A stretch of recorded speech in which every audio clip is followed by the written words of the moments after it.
Good morning. My name is Dr. Sharan Nair.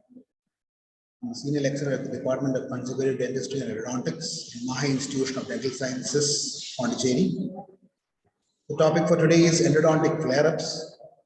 Why we have taken this topic is because very often people turn up with pain after endo treatment and are in fear of something greater at risk. Or in between appointments also they come up with pain and they do not understand why this pain is there. So in between endodontic appointments, there is something called endodontic flare-up that comes up as severe pain and swelling. We are going to see what causes this and how to manage it.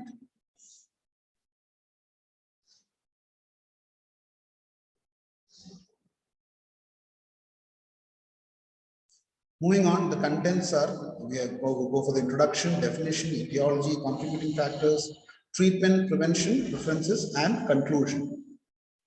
Moving on to introduction. Is it pain, is it swelling, or is it pain and swelling? Normally when endodontic flare-up comes, it is both pain and swelling, but the pain will be very extreme and very excruciating. According to American Association of Endodontists in 1998, endodontic flare-up was defined as an acute exacerbation of periradicular pathosis after the initiation or continuation of root canal treatment. Sequeira in 2003 defined it as inter-appointment flare-up is characterized by development of pain, swelling, or both following endodontic intervention. What is the difference between emergency and urgency? Does the problem disturb your daily activities? How long has this problem been bothering you? True emergency is rarely for more than a few hours. Have you taken any pain medication? Was the medication effective? Analgesics do not relieve the pain of true emergency, such as in endodontic flare-ups. Most often, analgesics do not remove the pain from an endodontic flare-up. Moving to the etiology, according to Cohen, the contributing factors for an endodontic flare-up is inadequate debridement, debris extrusion, over-instrumentation, overfilling, retreatment, periapical lesion. Inadequate debridement. Presence of residual pulp tissue allows bacteria and their toxins to remain in the root canal and act as irritant. Teeth with necrotic pulps are more prone for mid-treatment flare-ups than vital pulp. Remember this, teeth with necrotic pulps are more prone for mid-treatment flare-ups than vital pulp. Thorough debridement is the goal for initial management of all teeth. Thorough debridement has to be done for the proper management of all teeth.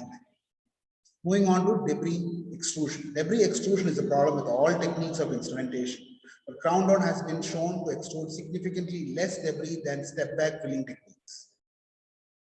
The next is over-instrumentation.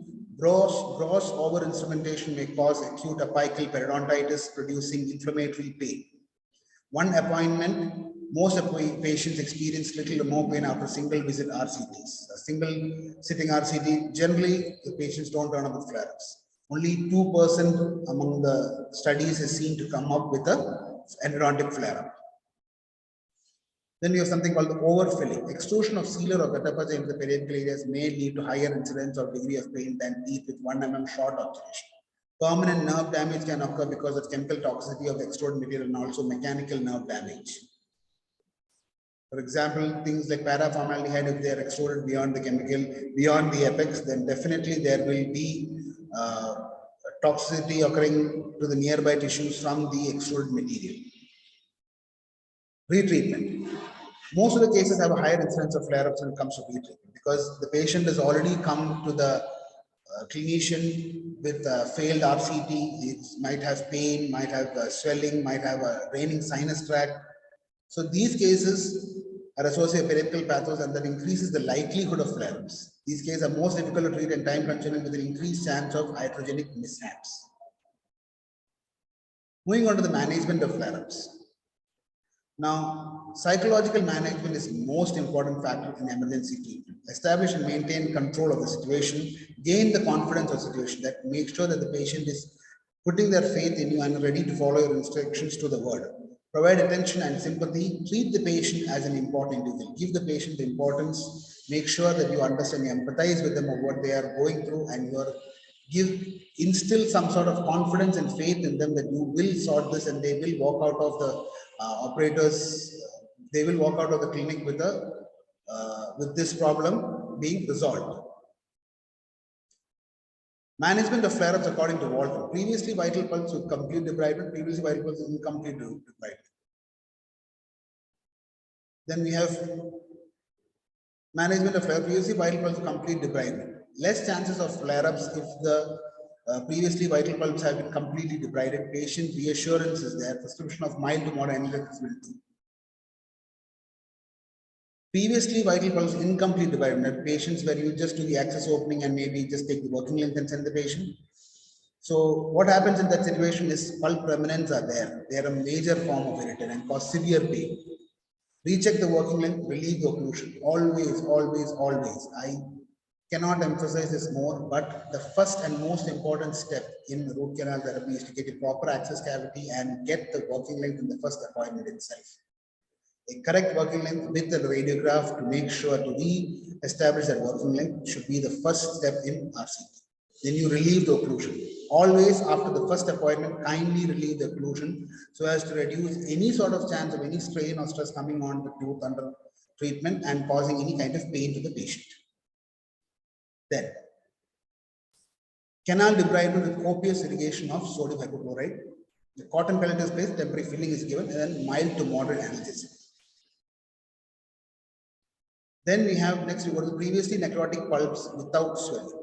Necrotic teeth, higher incidence of flare-ups. Obviously, necrotic means there is infection is present, so the chances of flare-ups definitely increase when compared to vital pulp.